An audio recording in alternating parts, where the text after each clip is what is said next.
And we are at week number 4 of the February portion of our read. So on the slide behind us, we're still talking about God's control over history one more week, and also doing some bonus reading in Amos. Boy, such a great book. Hope you guys spent some time going through that stuff sometime this week if you haven't had a chance to do that. But we're going to wrap up this second theme for 2024, these sort of big picture ideas that we find working our way through the prophets.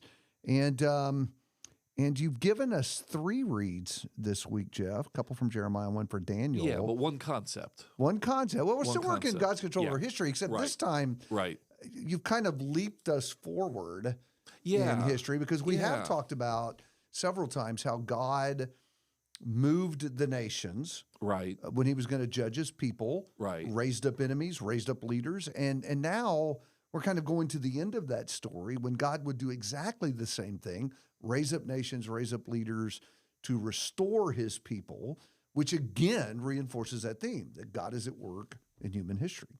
Yeah, absolutely. And so, and even, it's chapter 25. Jeremiah 25. I'm sorry, that's where we are today, Jeremiah 25. Yeah, we're in a couple different books, but Jeremiah 25 is, and you want to read these, I think, in this order to get the maximum effect. I will say that as well. And hopefully our podcast today will help you connect the dots of what's going on. But we want to start in Jeremiah 25, where in context, God's people are soon to go into Babylonian captivity. And so in Jeremiah chapter 25, God through Jeremiah is explaining to the people the inevitability of Babylonian captivity now and why it's happening. And especially that reading, verse 4, you have neither listened nor inclined your ears to hear, or though the Lord persistently sent to you all his servants, the prophets. Right. And so now the history of judgment, or judgment in history is going to unfold exactly like not only did the Mosaic covenant warn, but the prophets have been saying, calling you back to the Bible, so to speak. This is coming. So that's what's about to happen. And so Jeremiah wants to underscore that this is all happening in God's control of history. And as he predicted, warned, prophesied. Then when you turn to chapter 29, you have God through Jeremiah now sending a prophet to those who have already gone into captivity. Because remember, there were several waves of captivity in which the Jews were taken. It wasn't all at once. Right. And so before Jerusalem had finally fallen, but some Jews had already gone into captivity, God sends them a letter that is designed to do 2 things, really. Number 1, say, you're not coming back soon. Settle down. Settle down. Yeah, that's right. You're not coming back soon. But number 2, in one sense, give them an implicit hope, because God tells them how long they're going to be there. Right. They're going, again, God's control of history. You're going to be there 70 years. Even in this destruction of Jerusalem, loss of temple, this multi-stage exile, all that's happening, the catastrophe of it, God is still in control of history. And this is, in 70 years, I'm going to bring you back. And so there, God sends that letter to the exiles. That God is still in control. It may look hopeless. You may feel abandoned by God, but God's not done with you. And I think that's important in part because there would be other voices.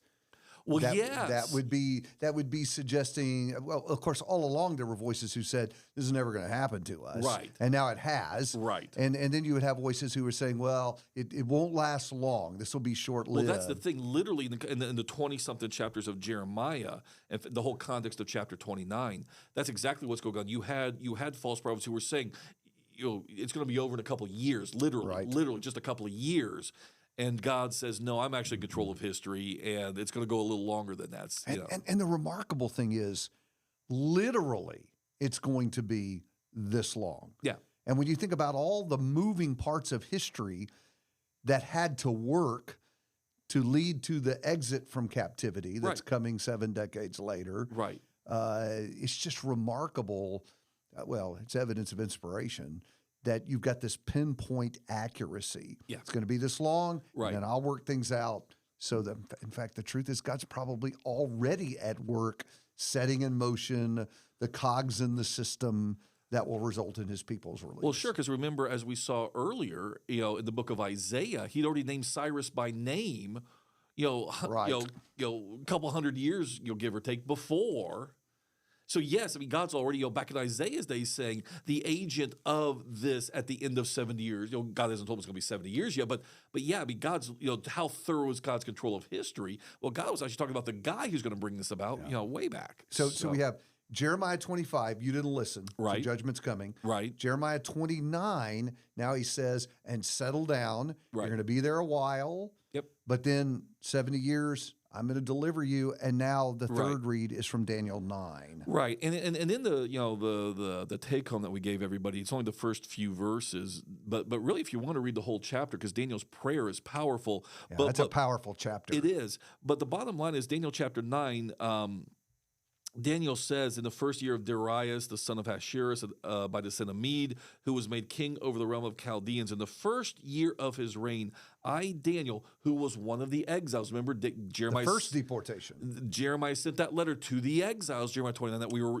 reading before. Daniel's one of those exiles. Right. He's just actually happened to live through the whole captivity. Right. So he's one of those exiles who would have received that letter. And Jeremiah or Daniel flat out says, I, Daniel, perceived in the books the number of the years that, according to the word of the Lord to Jeremiah the prophet, must pass before the end of the desolation of Jerusalem, namely 70 years.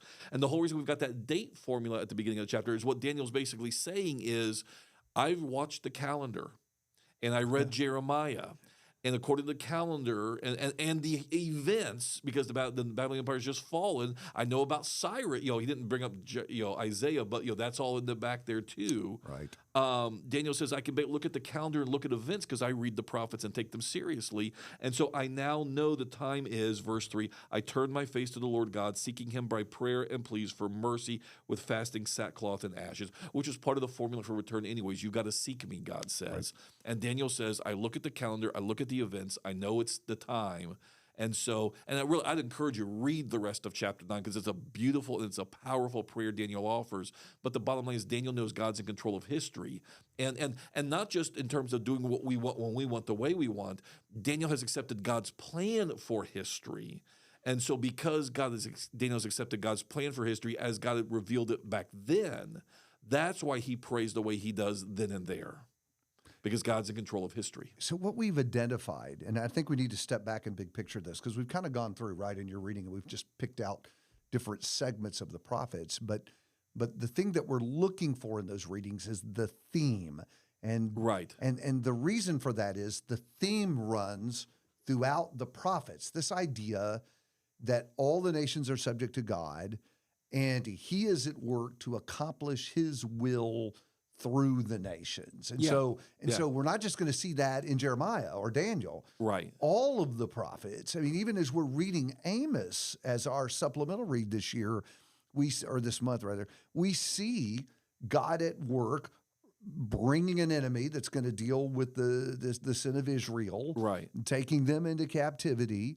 That's, again, God at work in the nation. So the bigger idea here is for you guys to be thinking about that when you read the prophets. Look for God at work in history. So this week is just a little sample, one more opportunity to see that at work in the prophets. And then jump in next week. We've got a new theme for you. March is here. March is here already. I know. Next week we'll introduce the new prophetic theme we'll be considering, and a new minor prophet to be reading in the month of March.